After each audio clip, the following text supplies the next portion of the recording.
Jesus. Just 10 seconds, worship God right wherever you may be. Maybe in your office, maybe at home, everywhere you may be, anywhere you may be. Just worship God. 10 seconds. For God is the Spirit, and those who must worship Him must do so in spirit and in truth. That's the protocol. Where you are, just worship God. Lift your hands, lift your voice toward Him.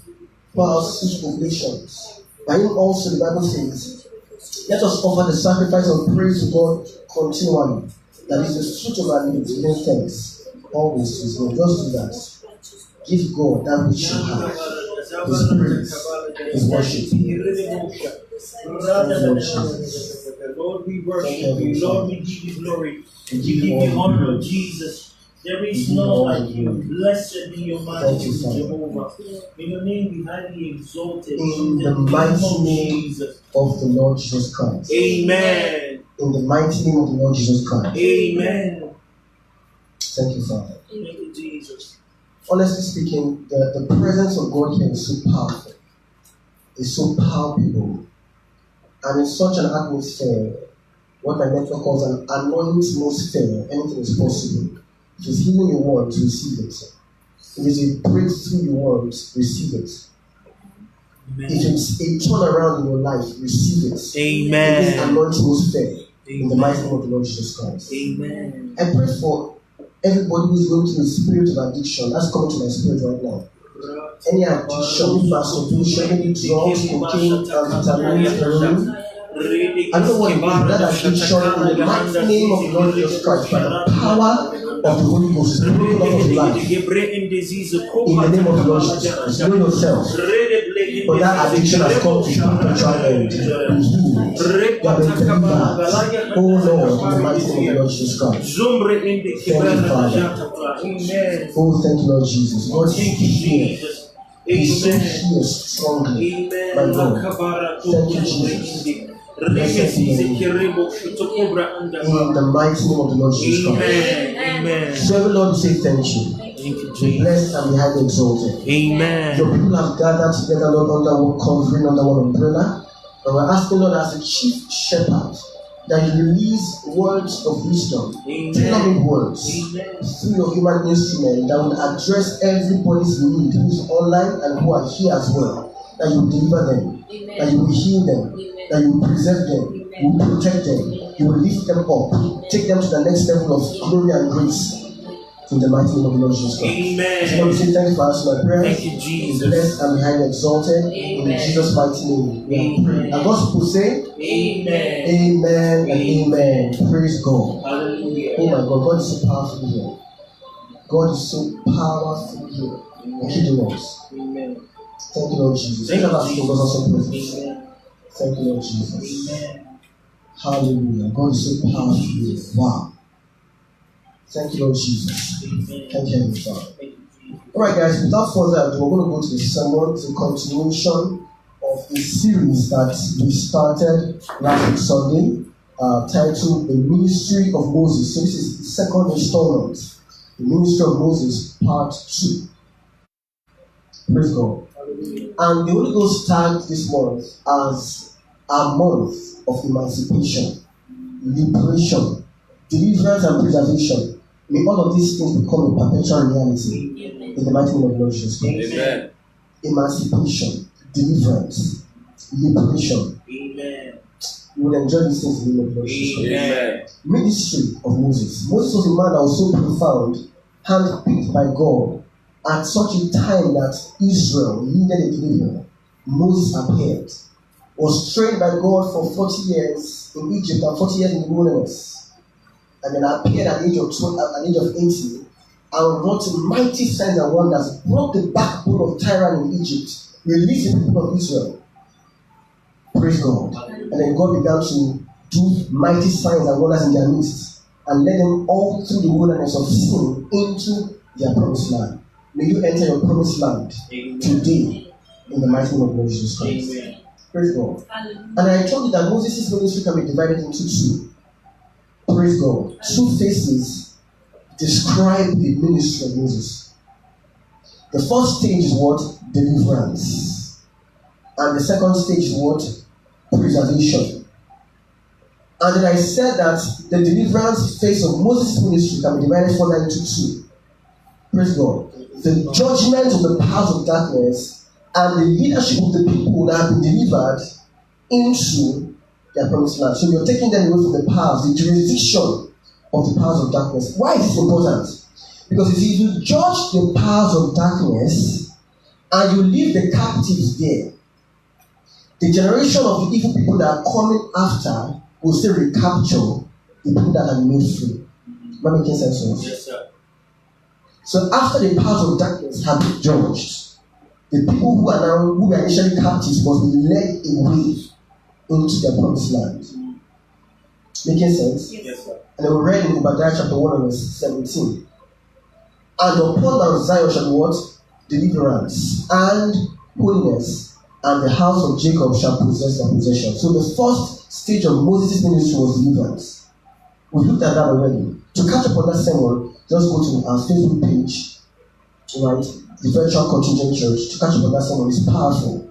I talked about a lot of things that will change your lives around, renew your minds, so that you're transformed to operate according to the counsels of God and not to the dictates and the philosophies of the world.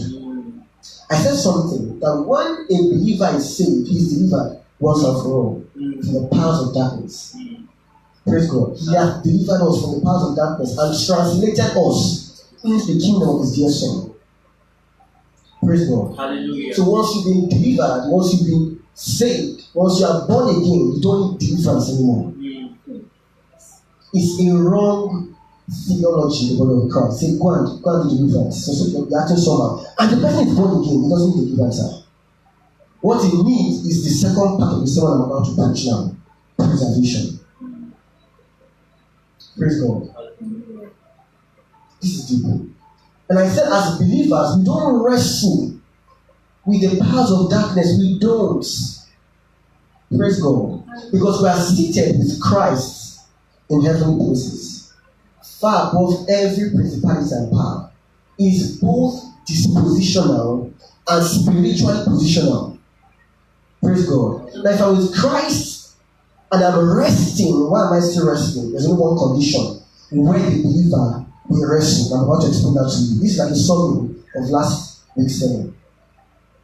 Now, the Bible says, put on, wherefore, put on the whole armor of God, that you may be able to stand against who?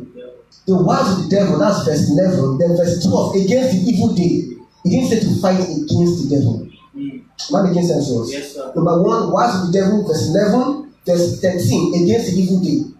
Ephesians 6, 11, 12, and 13. So, we're not wrestling with anybody. The only condition or the only scenario where the believer will wrestle against powers and principalities is when he goes to preach the gospel to the sinner. Why? The sinner is still the enemy's territory. The sinner is still within the enemy's jurisdiction. So to go and preach the gospel, you must enter enemy territory. And to do so, you must be fully clad or guarded or armored with the armor of God. Am I making sense of this? The breastplate of righteousness, helmet of salvation, the shield of faith, the belt of truth, the sword of the Spirit, and having your feet shod with the preparation of the gospel to who? The sinner, where? In the enemy territory. That's why you must be fully guarded. Other than that, you don't wrestle with any power or principality, sir. Am I making sense? Yes, sir. Praise God. It's deep. Now let's go to what God has prepared for us in this sermon today. The second arm, or the second phase of Moses' ministry is preservation. Preservation can be divided into two. Praise God. What did I say? Preservation can be divided into two. That means there are two dimensions to this second phase of the ministry of Moses. The first one is protection. And the second one is maturation. Am I making sense of this? Because when you are delivered from the powers of darkness, you are born again, right? You are a baby in Christ. It says in 1 Peter 2, so as newborn babes desire the sincere milk of God's word and you grow thereby. So there's an acknowledgement of the fact that when you just got born again, that you are a baby spiritually. So a babe does not know his left from his rights. Am I making sense? Yes, sir. So he needs to be protected under a shepherd's cover. That's what the church should do. That's why the Virtual Contingent Church, we have a slogan, as it were, that reads maturity, right? Family, identity. So in a church, wherever church may be, you must have an identity, you must identify with that church. Praise God. Making sense to us? Yes, sir. Then you must be maturing while you are in that church. And while you're maturing, because you don't know your left and your right, you need to be protected while you're in that church. Some churches fulfill one part, they abandon the remaining two. Some fulfill two, they abandon the remaining one. Somebody don't do anyone. Some do the whole three. Am I making sense? Yes, sir. Because a babe does not know his left from his right. He needs to be protected. And while he's being protected, he's being matured into the stature of the fullness of the Lord Jesus Christ. Praise God. Hallelujah. Deep. So the first dimension to the second phase of Moses' ministry is what? Protection. Protection. So that they don't fall into the wiles of the devil, they don't fall into deception and temptations and things like that. Praise God. Hallelujah. That's quite basic, right? Very basic. Protection. Then the second phase, I said, is what? Is maturation. Because it's not God's delight to see a spiritual babe remain so for years. Because that person cannot fellowship with the Father. It takes a son to fellowship with the Father. Praise God. And so God is waiting for so many believers to mature so that they can fellowship with Him, but they remain babes. Going to church the same way, they're not being changed. It's a great concern to God. Praise God. Such people, they have no ability to take anything beyond milk. So the meat of God's word, they can't take it. Praise God.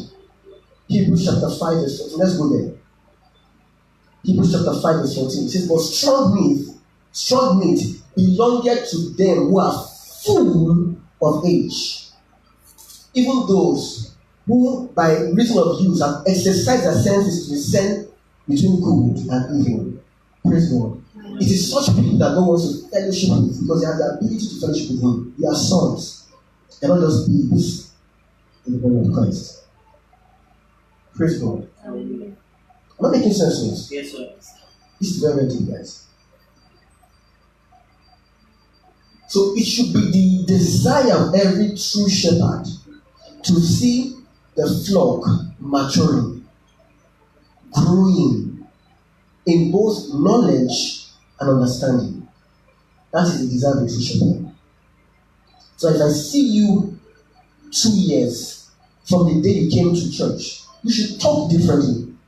You should act differently. You should lead a prayer session, for example.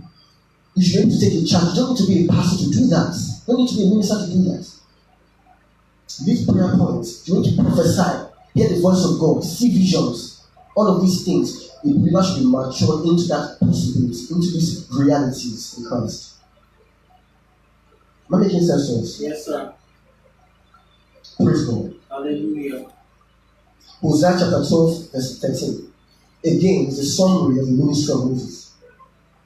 By a prophet, God did what? Brought Israel out of Egypt. And by a prophet was it preserved. Hosea 12 verse 13. By a prophet, God brought Israel out of Egypt. I put it this way, and by a prophet, He brought Egypt out of Israel. That's the second part of Moses' ministry. Praise God. Because if you take them out of Egypt, but you don't take Egypt out of them, they will return to Egypt, or the mindset of Egypt. That's why the second phase of His ministry is very, very important. And that's what the Holy Ghost begins to work in the believer's life when he gets born again. How he may use other instruments to achieve this, like ministry gifts, the apostles, the prophets, the evangelists, the pastors, the teachers, for the perfecting of the saints, for the work of ministry. I'm making sense of it. Yes, sir. The Holy Ghost will walk in partnership with people who call ministry gifts like myself. We're not all called into the ministry. He says some, not all. He gave to people. I didn't give myself. For no man take this for not himself, but he who is called by who? God, such as was who? Aaron. Hebrews chapter 5 verse 4. So it's this people that the Holy Ghost has. Now something very interesting I want to take note of here is that word preservation. Preservation. Alright? And three things I would like us to take note of here is number one, perfecting holiness. Number two, perfecting peace with all men. And number three, learning obedience. Perfecting holiness in the fear of the Lord. Number two, perfecting peace with all men.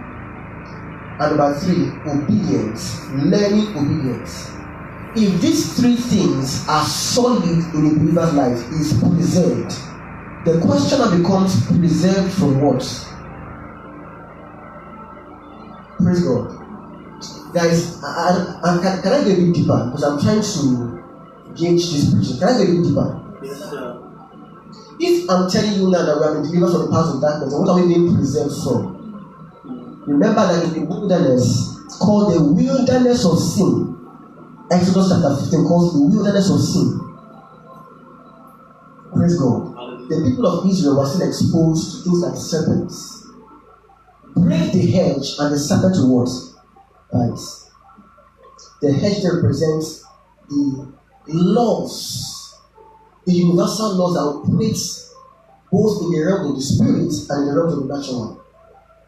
Please stay with me very closely. These laws did not end because we crossed into the new covenant. Stay with me very, very closely. So we need to be preserved from them. In other words, when we do what the law or the commandments or the principles demand of us, we are preserved from their consequences. Because the Bible still says in Galatians chapter 6 verse 7, be not deceived, God is not mocked. For whatsoever a man sows, that will he reap. If you sows into the flesh, you will of the flesh reap corruption, and into the spirit of the spirit reap life everlasting. In the new covenant. So the laws are still operational outside. Let me say this. Just because you crossed from the old covenant to the new does not mean that laws, principles, and commandments ended. I'm going to explain to you very shortly. The covenant ended, but the laws, the principles, and the commandments that were operational in the testament still hold. Because a covenant is different from a testament. A covenant talks about an agreement between two people, backed up by blood. The testament is written proof to reveal that there exists such a covenant. Without the New Testament now, for example, we would not know that Jesus Christ died for us. Am I making sense to us? Yes, sir. The New Testament is a written document, a legal document, telling us that such a law or such a covenant exists, backed up by the blood of Jesus Christ himself. Now, every principle, law, and commandment that was operational in the old covenant is still standing in a figure in the new. The only exception is, listen very carefully, all of the laws of righteousness have been fulfilled by the Lord Jesus Christ and imparted to you by grace. So in Romans chapter 10 verse 3, it says that Christ is the end of the laws for. It didn't just say the laws. Because laws are still functioning. For example, the law of gravity is still functioning. Did Christ end the law of gravity? No. The law of sowing and reaping is still there. Did Christ end that one? No. And it's every law, commandment, and principle is still functional even in the new. The only law that Christ came to end is the laws that give us righteousness. He fulfilled that and imparted to us the righteousness by grace through faith. Making sense to us? Yes, so we don't need to wash ourselves with water and do this, all these carnal ordinances to be pure before God. No, Christ did that for us. But now we must now walk in righteousness by faith. It's called walking by faith. When you walk by faith, you're walking in righteousness by faith. People don't want to do this for now in the body of Christ because they keep leaning so much on the righteousness by grace. That is foundational. But what do we do after the foundation? We build. Somebody say build. Build. We build. There's the infrastructure, the understructure, the substructure, but there must be a superstructure above that. That is the edifice. We must build upon.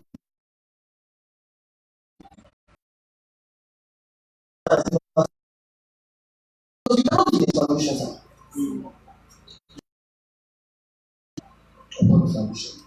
And in learning obedience, however, they did not do very well in this regard. The same challenge that the Holy Ghost is still having with so many believers even in the new covenant. Growth is tough. How many of you know that? For example, when a child is teething, pain comes, right? Yeah, growth is tough. It's painful sometimes. People want to remain in their comfort zone. Oh, it says, follow peace with all men, and what? Holiness, without which no man shall what? See who? The Lord. Again, an admonition to be perfected in holiness and to be perfected in our peace with all men. Am I making sense, guys? Yes, sir. Follow peace with all men and holiness without which no man shall see the Lord. A wise man once said, be at peace with all men. I didn't say be friends with all men. Am I making sense? Yes. The same way that we are commanded to love everybody, but not necessarily to trust everybody. But love is a commandment. In doing so, we fulfill all of the laws. It is these things that the believers need to be perfected in.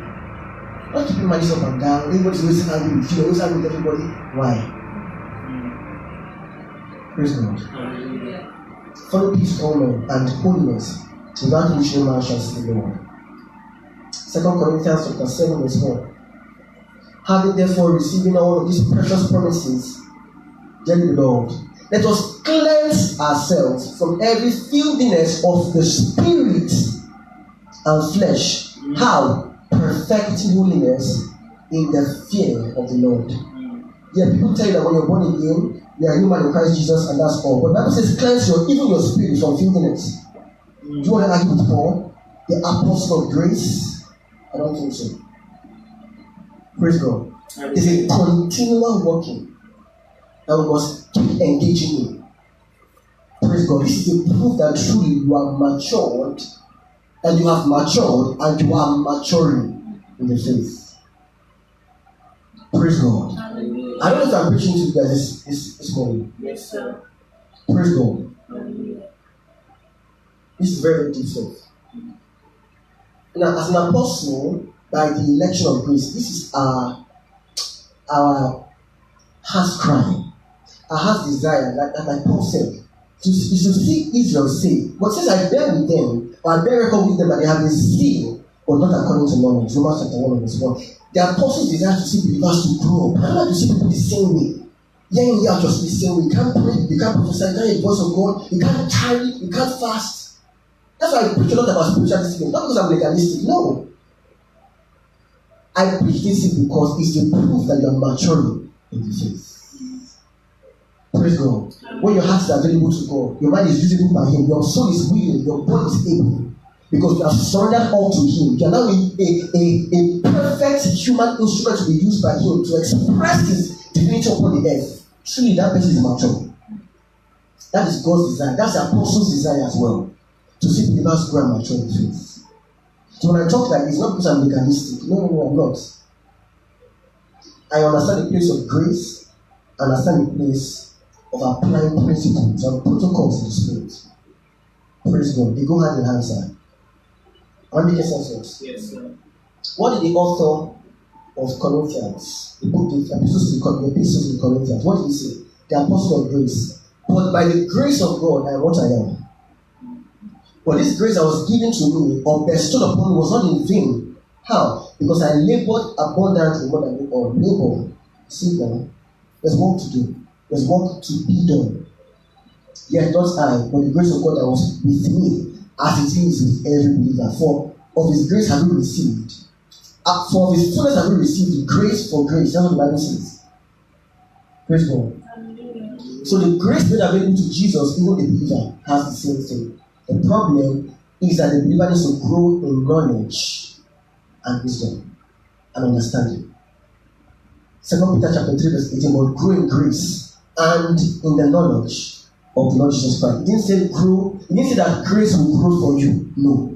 But you will grow in grace that's been available to you, made available to you already and in the knowledge of the Lord Jesus Christ. 2 Peter chapter 3 verse 18. Am I making sense to us? Yes, sir. Praise God. Hallelujah. Now let me just, there's so much to preach about, right? I'll just try as much as possible to touch this thing because they're very, very deep. It cannot be exhausted in just 7 minutes. Praise God. Hallelujah.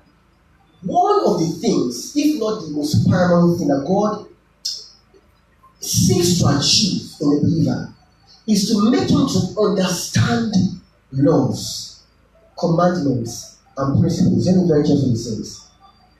Laws, commandments, and principles, they still exist under the new covenant. Yeah. I need to understand that the new covenant is far above. It says that it's established upon better promises than the old, far above. But the principles that we see operating in the old still operate in the new. Praise God. Are we still together? Yes, sir. Under the old covenant, they were compelled to do things. Under the new covenant, the Bible says it is God working in you both to will and to do of his good pleasure. Grace is supplied to do these things. Under the old covenant, the law and commandments were written upon table or tablets of stones. Under the new covenant, they are written in the fleshy tables of the heart. That's making sense. Yes, sir. Under the old covenant, there was a record of all of their sins. It was only covered and was remembered every single year. In the new, God says, what sin are you talking about? Washed by the blood eternally. Praise God. So I'm telling you that the new covenant is founded upon better promises. It is far above and beyond the old. But the laws and the commandments and the principles are still the same. Let me tell you how. I defined what the law is last month. That is a pattern of interconnected actions and reactions, choices and consequences, governed by prevailing forces and influences, all operating within the jurisdiction of the what? Of the system. Praise God. Now, how is a law related to a principle and a commandment? Guys, just stay with me very, very closely. You get this. I've defined the law, right? Now, how is it related to a principle and a commandment? Let me very carefully. When a law is kept to your own advantage, it's a principle. When it is kept to the advantage of another, it's a commandment. Check out the 10 commandments. Nothing concerns you. Do not steal from your neighbor. Do not kill your neighbor. Do not commit adultery with your neighbor's wife. Your neighbor. And the order is to God. That's what the summary of the 10 commandments is. Love God, that's vertical. Love your neighbor, that's what? Horizontal. Now, is that not saying, did that change in the new covenant? Praise God. In fact, Jesus said, a new commandment have I given unto you. That you love your one another, your neighbor, not as the Lord says you should love, but as I have loved you. How did you love us? He died for us.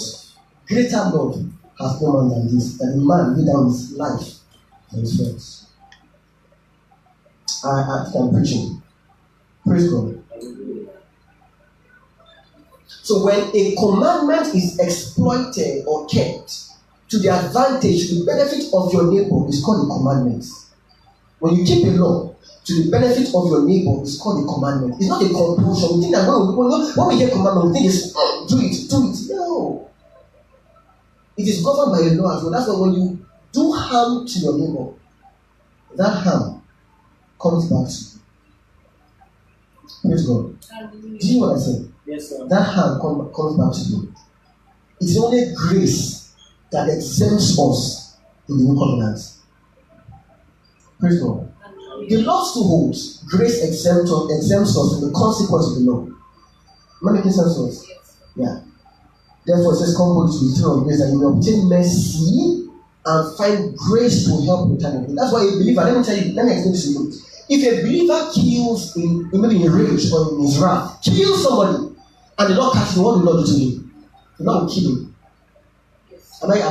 That's capital punishment. They will kill him. They will execute him. It will take the grace of God to do something to exempt him from consequence. That's how grace works. Am I making sense to us? Yes. Very well. Yeah. Praise God. Hallelujah. That's a commandment. When you keep the law to the benefit of your neighbor, it's called a commandment. Then when you keep or exploit a law, a pre-existing law, to your own advantage, is called a principle. So I talk about spiritual principles a lot, spiritual discipline, because it's for you. If I sow, I reap, you will not reap. So it's not a commandment, it's a principle. It's founded upon a pre-existing law. I don't know if I'm making sense. Yes. It is all of these things that the believer is supposed to be perfected in. In doing so, the believer will be perfected in holiness, right? In peace with men, and in learning obedience to the dictates of the counsels of God's will for his life. Praise God. I don't know if I'm making sense of this. Yes, sir. Praise God. Hallelujah. The principles of the kingdom, how many of them do you know? Praise God. Some people just only sow and reap prosperity, that's all. But there's much more than that. Jesus told Peter in Matthew chapter 16, verse 19, and tell at Peter, and unto thee I will give what the keys, plural, of the kingdom of where heaven. And whatsoever you bind on earth will be bound in heaven, whatsoever is on earth will be loosed in heaven. We often make the mistake to say, I bind you, I loose you, but do you have the keys? Before you do the binding and the loosing, it says, I will give you keys. How many keys do you have? How many keys do you have? Praise God. You see why, guys, we must never be comfortable and you know, at peace with our present level of spirituality. There is much more.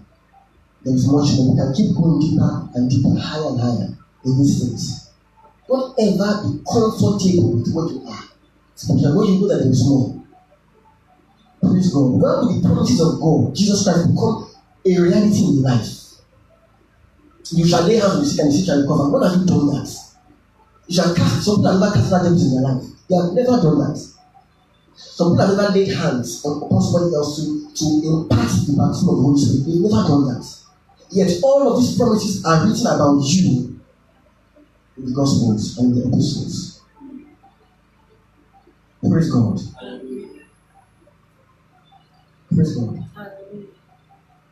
So we see why it's important that beyond the first phase of his ministry, Moses, which is deliverance, must also give attendance to the second phase of his ministry, preservation, perfection in holiness, in peace with all men, in obedience to God. When you do these things, you are preserved from the law. Because let me explain something to you very carefully. Anytime you contradict the law, you contravene the law, a consequence comes. It is this thing, is that consequence that preservation is supposed to keep you from. Am I making sense? It is not the devil now. Let's understand this. The devil has no power whatsoever over the believer. But you know what he does? In your ignorance, he moves you against the existing laws because he knows that when you contravene it, the consequence will attack you. The hedge, the serpent will bite. He knows that. He's a smart guy. So he doesn't attack you. He moves you against the law, against these things, so that when you break them, the consequence will attack you. Praise God. Am I making sense of this? Yes. Very good. Satan, I'm going to say this again. Satan has no power whatsoever against the believer. I can't say some things now because of, this is not really that part of the sermon. I want to talk about some things. Things I've seen in the spiritual world. Praise God. Angels, fallen angels, angels of light. I've seen this with my eyes. And often I used to wonder, when I saw them at some point, one was standing in front of me, very dark, as I told you before, darker than the darkness, was like an outline out of the darkness. It was that dark. But guess what? I wasn't praying, just stood there, couldn't touch me. Without praying, without doing anything. Why? I'm above principalities and powers. Every prince of darkness, I'm above them. Praise God. They can't touch you. What they do is that they move you against the law. So when you break it in your ignorance, the consequence will attack you, bite you. Praise God. So friends, as I round up this sermon, be committed to growth. Be committed to development. Praise God. Growth talks about increase by receiving knowledge. Maturity or development talks about exercising what you have received so that you are more efficient at that thing. Praise God. That's growth. That's development. Spiritual growth and development. Be committed to these things.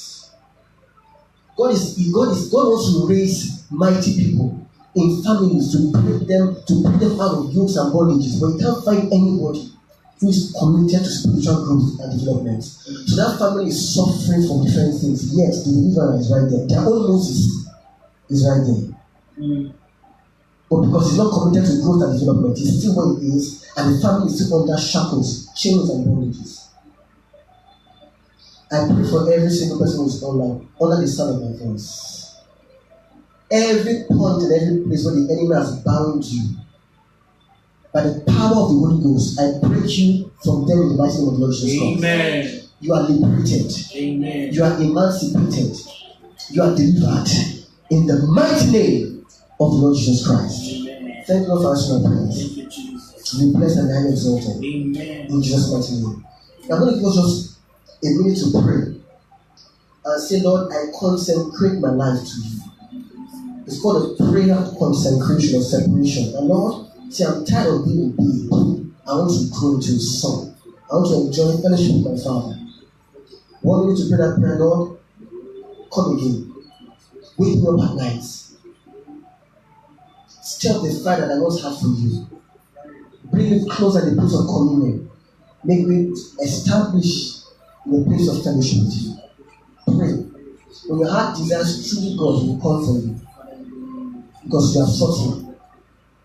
Through desire, man having separated himself, seeketh and intermeddleth with all wisdom. Proverbs 18 of his word. You have done that, and God will seek you too. It says, call out to me, and then I will answer, and I will show you great and mighty things which you don't know of initially. So call out to God and say, Lord, I want you now. I want more of you. Enough of playing big in church. I want to grow. I want to develop. I want to mature in the faith. Pray that prayer. Sincerely from your heart, and God will answer you. So thank you, Lord Jesus.